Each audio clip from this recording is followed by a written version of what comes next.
बारिश और बाढ़ की वजह से देश के कई इलाकों में जिंदगी पर संकट है। और अब बड़ी खबर जयपुर से आ रही है, जहां कल 15 अगस्त के मौके पर स्वतंत्रता दिवस मनाने गए बच्चे स्कूल में ही फंस गए। बच्चों का स्कूल नदी के उस पार था। बच्चे स्कूल में ही थे कि जो नदी है उसमें अचानक बाढ़ आ गई और बच्चे स्कूल में ही फंस गए। बच्चों की रात स्कूल में गुजरी। करीब 30 घंटे बाद बच्चे अभी भी स्कूल में ही फंसे हुए हैं। स्कूल की तरफ से बच्चों के रहने खाने पीने का इंतजाम किया गया है। प्रशासन को खबर पहुंचा दी गई है, लेकिन अभी तक बच्चे अपने घर नहीं जा पाए। स्कूल में 20 से ज्यादा बच्चे जो अभी भी फंसे हुए हैं। तस्वीर देख रहे हैं आप, देखिए नदी के उस पार बच्चों का स्कूल।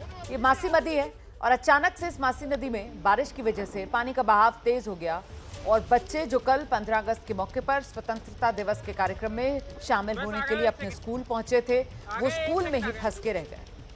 30 घंटे से ज्यादा हो चुके हैं और ये बच्चे अभी भी अपने स्कूल में ही फंसे हुए हैं। स्कूल ने बच्चों के रात में रुकने, यहाँ पर खाने पीने का इंतजाम तो किया है, लेकिन आखिरकार कब तक, क्योंकि स्कूल के पास भी संसाधन सीमित है और ऐसे में अब प्रशासन को इत्तला दी गई है, लेकिन अभी तक बच्चे स्कूल में ही फंसे हुए हैं। 20 से ज्यादा संख्या बताई जा रही है बच्चों की जो स्कूल में फंसे हुए हैं। और जो स्कूल में बच्चे फंसे हुए हैं, देखिए किस तरीके से अपने खाने पीने का इंतजाम करते हुए बच्चियां वहां पर कुछ आटा गूंथती हुई नजर आ रही हैं। स्कूल में ही खाने पीने का इंतजाम किया जा रहा है। 20 से ज्यादा ये बच्चे जो बारिश की वजह से स्कूल में फंस गए। बच्चों की रात भी स्कूल में ही बीती। अब कोशिश यही कि किसी तरीके से जल्दी सुरक्षित इन बच्चों को इनके घर पर पहुंचाया जा सके। कि खाने पीने का जो सामान आपको नजर आ रहा है, ये भी तो सीमित ही होगा। कब तक यहां पर इन बच्चों का रहना हो पाएगा, ये बड़ा सवाल है। क्योंकि नदी का बहाव देखते हुए तो ऐसा लग रहा है कि नदी से पानी तो अभी जल्दी कम होने वाला नहीं। और ऐसे में कैसे इन बच्चों तक पहुंचा जाए और कैसे इन बच्चों को सुरक्षित इनके घर तक पहुंचाया जाए, ये एक बड़ी चुनौती बनी हुई है। 30 घंटे हो गए हैं और स्कूल में अभी भी फंसे हुए हैं 20 से ज्यादा बच्चे। अभी तो किसी तरीके से बच्चों के खाने पीने का इंतजाम हो गया, स्कूल में सोने का बच्चों का इंतजाम हो गया, रात बच्चों की यहीं कटी। किसी तरीके से बच्चों ने कुछ खा पी कर अपना वक्त गुजार लिया, खुद ही कुछ पका लिया। तस्वीरें आपके सामने हैं।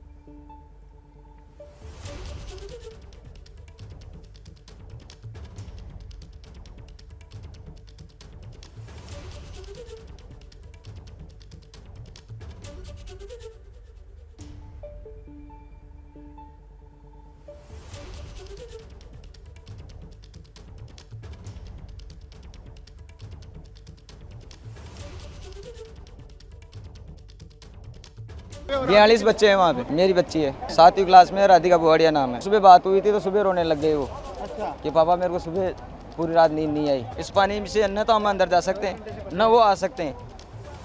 अभी बात हुई घंटे भर पहले थे, अभी भी वो रोने लगे, पापा हमको कैसे भी करके निकालो। अभी तक यहाँ पे ये पटवारी जी आए ओनली, कोई भी नहीं आया यहाँ पे। प्रशासन की वजह से कोई भी नहीं आया, अभी कोई भी नहीं आया। पटवारी जी आए, ये भी झूठ बोल रहे हैं कि मैं रात से आई हूँ। बाकी कोई भी नहीं आया अभी तक। सरपंच का फ़ोन बंद है। अब हमारे SDM साहब है राकेश जी, कल शाम को 10:09 पे बात हुई थी उनसे, उसके बाद में अभी तक वो फ़ोन नहीं उठा रहे। न रेस्क्यू टीम आई न कोई है। 42 बच्चे हैं वहाँ। और आइए सीधे आपको लेकर चलते हैं। आप देख सकते हैं हमारे साथ हमारे सहयोगी मनीष शर्मा इस वक्त मौजूद है। जरा जानते हैं मनीष से, ये तो बहुत ही एक मुश्किल सी समस्या सामने आकर खड़ी हो गई है। 30 घंटे से ज्यादा हो गए हैं, 20 संख्या कही जा रही है, लेकिन जो स्थानीय है वो तो 42 के आसपास बच्चे बता रहे हैं वहां पर फंसे हुए। क्या कोशिश की जा रही है इन्हें सुरक्षित बाहर निकालने की मनीष? इस पूरी घटना का सबसे दुखद पहलू ही यही है कि अब तक कोई कोशिश ही नहीं हुई। और सबसे अहम बात कि राजस्थान के उप मुख्यमंत्री डॉक्टर प्रेमचंद बैरवा, जो दूदू से विधायक हैं, ये इलाका उनके विधानसभा क्षेत्र में आता है। अचानक जो नदी है उसमें पानी आता है, रपट पर तेज पानी बहता है। बच्चे अपना स्वाधीनता जो दिवस था वो मनाने के लिए वहाँ पहुँचे थे, लेकिन वो वहाँ से बाहर नहीं निकल पाए। 30 घंटा जैसे लोग बता रहे हैं और कार्यक्रम खत्म होने के बाद से वो बच्चे वहाँ फंसे हुए हैं। एक बड़ी राहत की बात यह है कि किसी बच्चे की जान का कोई खतरा नहीं है, लेकिन आखिर कब तक? क्या 30 घंटे प्रशासन को जयपुर मुख्यालय से वहां तक पहुंचने के लिए काफ़ी नहीं है? और उसके बाद भी अगर ये वीवीआईपी क्षेत्र है और यहाँ के ये हालात हैं, तो राजस्थान का जो दुर्गम स्थान है वहाँ के क्या हालात होते होंगे? बांसवाड़ा डूंगरपुर की तो हम बात ही नहीं करते, लेकिन राजधानी से काफ़ी दूरी होने के बावजूद अगर वहां पर राहत नहीं पहुंचती तो ये प्रशासन के लिए शर्मनाक स्थिति है। बच्चे वहां पर आसपास की ढाड़ियों में हैं, खाने का इंतजाम किया गया, बच्चों को रात को स्कूल में रुकना पड़ा, 8 अन्य स्टाफ के लोग भी हैं, उनको निकालने का अब तक कोई इंतजाम नहीं हुआ। एसडीआरएफ की टीम यहाँ थाने पर मौजूद है, लेकिन इंतजार कर रही है कि ऊपर से आदेश आए तब बचाव का, राहत का काम शुरू हो। तो ये प्रशासनिक विफलता और अकर्मण्यता का सबसे बड़ा एक नमूना कहा जा सकता है भजनलाल सरकार के लिए। जी, शर्म आनी चाहिए भजनलाल शर्मा सरकार को कि उनके राज के अंदर ये बच्चे 30 घंटे से ज्यादा हो गए और स्कूल में फंसे हुए हैं। 15 अगस्त का कार्यक्रम था, उसमें शामिल होने गए थे और अचानक से वो नदी, देखिए किस तरीके से नदी में बाढ़ जैसे हालात बन गए हैं। क्या इस बात का इंतजार किया जा रहा है कि पानी जो है वो नदी का कम हो और अपने आप ही ये बच्चे आ जाएं? आखिर कब तक बच्चे अपने स्कूल में फंसे रहेंगे? रात भी बच्चों ने इसी स्कूल में गुजारी है और प्रशासन ऐसे जैसे कान में तेल डालकर सो रहा हो। मैं अगली खबर का रुख करने जा रही हूं, जयपुर से आ रही है। बारिश का कहर जयपुर में जारी है। बारिश की वजह से जर्जर एक 3 मंजिला इमारत, और वो देखिए किस तरीके से भरभरा कर गिरती है। ये तस्वीरें आपके सामने हैं। 3 मंजिला मकान, नगर निगम ने इसको गिरा दिया। बारिश की वजह से ये मकान पूरी तरीके से खस्ताहाल हो गया था। इससे पहले कि किसी तरीके की यहां पर कोई दुर्घटना होती, उससे पहले ही नगर निगम ने ये एक्शन लिया। नगर निगम ने इस खस्ताहाल मकान को खुद ही गिरा दिया। नगर निगम ने घर को पहले खाली करा लिया था और इसके अलावा आसपास के घरों को भी खाली करवाया गया ताकि किसी तरीके की कोई दुर्घटना ना हो, और एहतियात के साथ इस खस्ताहाल घर को गिरा दिया गया। देखिए किस तरीके से ये 3 मंजिला घर बिल्कुल जर्जर हो चुका था, खस्ताहाल था। आसपास की बाकी जो इमारतें हैं, बाकी जो मकान हैं, उनके लिए भी एक खतरा बना हुआ था। तो नगर निगम ने समय रहते इस घर में रहने वाले लोगों से बातचीत करके घर को खाली करवाया। आस पड़ोस वाले घरों को भी पहले खाली करवाया गया और फिर कंट्रोल तरीके से ये 3 मंजिला इमारत ढहा दी गई। और राजस्थान से निकलते हैं, मध्य प्रदेश का रुख करते हैं। शिवपुरी की तस्वीर मैं आपको दिखाने जा रही हूं। बारिश के बाद यहां नदी नाले उफान पर हैं और पानी के बीच रास्ता पार करने की कोशिश में शिवपुरी में मां और बेटा और उनका एक रिश्तेदार तेज धार में बह गए। गनीमत ये रही कि आसपास लोग मौजूद थे जिन्होंने तीनों की किसी तरीके से जान बचा ली। तेज बारिश के बाद ये जो सिंध नदी है, इसमें पानी बढ़ गया था। इसका अंदाजा इन लोगों को नहीं लगा। तेज पानी के बहाव में नदी पार करने की कोशिश में थे और तभी पानी का बहाव इतना तेज कि उसी के साथ ये बहने लगे। आसपास लोगों की मौजूदगी थी जिन्होंने वक्त रहते इनकी मदद की और जान बचा ली। तो पानी के उफान में किस तरीके से संकट में जान है। मध्य प्रदेश के शिवपुरी की तस्वीरें आपके सामने हैं और आपका चैनल एबीपी न्यूज लगातार इस तरीके की तस्वीरें आपको दिखाता है ताकि आपको आगाह कर सके कि कभी भी पानी में अपनी जिंदगी के साथ खिलवाड़ मत कीजिए। पानी के तेज बहाव का कोई अंदाजा नहीं लगा सकता इस ख्याल के साथ कि पानी ज्यादा गहरा नहीं है, हम पार कर लेंगे, हम गाड़ी में बैठे हुए हैं, हम दुपहिया वाहन में हैं, हम कार में हैं। ऐसा मुमकिन नहीं हो पाता है और कई बार हादसा जानलेवा हो जाता है। इसीलिए एबीपी न्यूज लगातार इस तरीके की तस्वीरें और इस तरीके की खबरें आपको दिखाता है। ये पानी के साथ खेल बेहद खतरनाक हो जाता है। ये माँ, बेटा और इनके रिश्तेदार पानी के तेज बहाव में पार करने की फिराक में थे, लेकिन खुद को काबू में नहीं रख पाए। पानी के तेज बहाव में बहना शुरू हो गया इनका। वो तो मौजूद थे वहां पर आसपास लोग जिन्होंने किसी तरीके से इनकी जान बचा ली।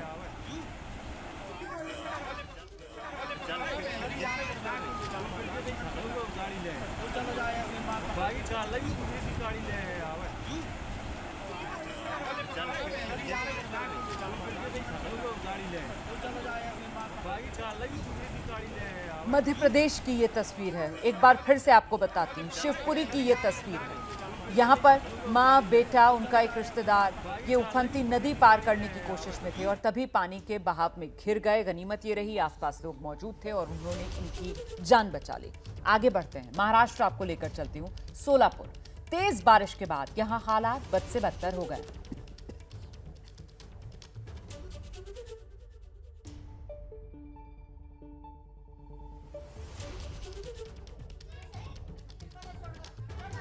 तो सोलापुर के गणेश नगर इलाके की तस्वीर आपके सामने है। देखिए किस तरीके से बारिश की वजह से पानी भरा हुआ है, लोगों के घरों में सीवर का पानी घुस रहा है। जल जमाव तो मुश्किल है ही, लेकिन पानी की निकासी की यहाँ पर कोई व्यवस्था नहीं है। और अब हो ये रहा है कि जो सीवर का गंदा पानी है वो भी लोगों के घर में घुस रहा है। तस्वीरें देखिए आप, महाराष्ट्र सोलापुर की ये तस्वीरें, कॉलोनी है ये, तस्वीरों में आप देख सकते हैं, रिहायशी इलाका है ये, लेकिन यहाँ पर पानी की निकासी की कोई जगह ही नहीं है। और ऐसे में बारिश के बाद यहाँ पर पानी और जो सीवर का पानी है वो भी उसमें मिल गया है और ये गंदा पानी लोगों के घरों में घुस रहा है। सोलापुर का गणेश नगर इलाका, जिसकी तस्वीरें इस समय टेलीविजन स्क्रीन पर आप देख रहे हैं। अब जरा देखिए कि ये बारिश का पानी, उसमें सीवर का पानी मिला हुआ, किस तरीके से ये इस जगह रहने वाले लोगों के लिए कई तरीके की बीमारियों को एक न्योता दे रहा है। आगे बढ़ते हैं, बिहार के गया की तस्वीरें अब आपको दिखाने जा रहे हैं। गया में जो फल्गु नदी है उसमें डूब रहे एक बुजुर्ग को ग्रामीण ने बचा लिया, जबकि एक व्यक्ति लापता बताया जा रहा है, जिसकी खोज में एसडीआरएफ की टीम जुटी है। ये हरिदासपुर गांव है। हरिदासपुर गांव में फल्गु नदी को पार कर सब्जी लाने के लिए लोग जा रहे थे, तभी नदी में अचानक पानी का स्तर बढ़ा और तभी ये हादसा हुआ। एक बुजुर्ग को तो बचा लिया गया, एक शख्स लापता बताया जा रहा है, जिसकी तलाश एसडीआरएफ की टीम आप देख रहे हैं। अब मोटर बोट पर बैठकर एसडीआरएफ की टीम वो जो लापता शख्स है उसकी तलाश में जुटी हुई है। हरिदासपुर गांव की ये तस्वीरें आपके सामने, वो देखिए किस तरीके से ग्रामीण जो है एक बुजुर्ग को सुरक्षित बाहर लेकर आते हुए, पानी अचानक से बढ़ गया था इस फल्गु नदी में और इसी वजह से ये हादसा हुआ। बुजुर्ग को तो बचा लिया गया, लेकिन फल्गु नदी का कहर, जिसमें एक शख्स अभी भी लापता बताया जा रहा है।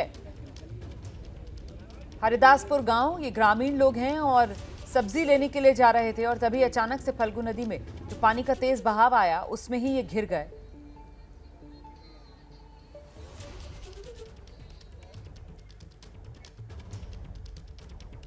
और बिहार से ही एक और वीडियो सामने आया है, बेगूसराय से। तेजी से ये वीडियो वायरल हो रहा है। स्वतंत्रता दिवस के मौके पर बच्चे, ये देखिए, कमर तक पानी है बच्चों की, जिसमें डूबे हुए नजर आ रहे हैं। और इस कमर तक पानी में डूबकर यहां 15 अगस्त का ये उत्सव मनाया जा रहा है, जिसमें ये सभी लोग शामिल हो रहे हैं। पानी भरा हुआ है, लेकिन स्वतंत्रता दिवस के मौके पर बच्चों का जो जोश है वो जरा भी कम नहीं हुआ। तस्वीरें आपके सामने हैं।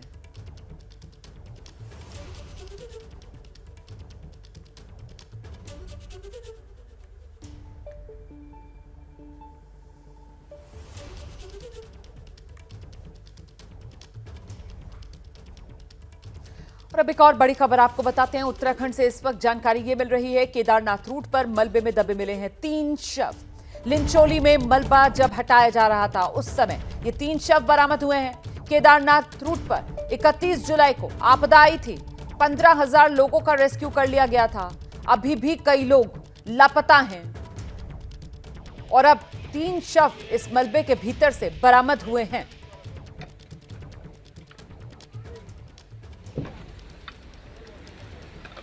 31 जुलाई की तारीख थी जब यहां केदारनाथ में यह आपदा आई थी। हालांकि उस दौरान 15,000 लोगों का रेस्क्यू किया गया था, लेकिन उस समय भी ये बात सामने आई थी कि कई लोग अभी भी लापता हैं। और ऐसे में अब लिंचोली इलाके में जब मलबा हटाया गया तो 3 शव यहां पर बरामद हुए हैं। आगे बढ़ेंगे, महाराष्ट्र आपको लेकर चलते हैं, जहां नागपुर में बांध पर खड़े होकर स्टंट करने का एक वीडियो है जो वायरल हो रहा है। एक युवक पानी में गिरा और डूब गया, हादसे में उसकी मौत हो गई। तस्वीर आपके सामने, नागपुर में ये जो युवक है बांध पर खड़े होकर स्टंट कर रहा था, ये वीडियो वायरल हो रहा था और उस दौरान ये युवक पानी में गिर गया और डूबने से इसकी मौत हो गई। हादसे में युवक की जान चली गई।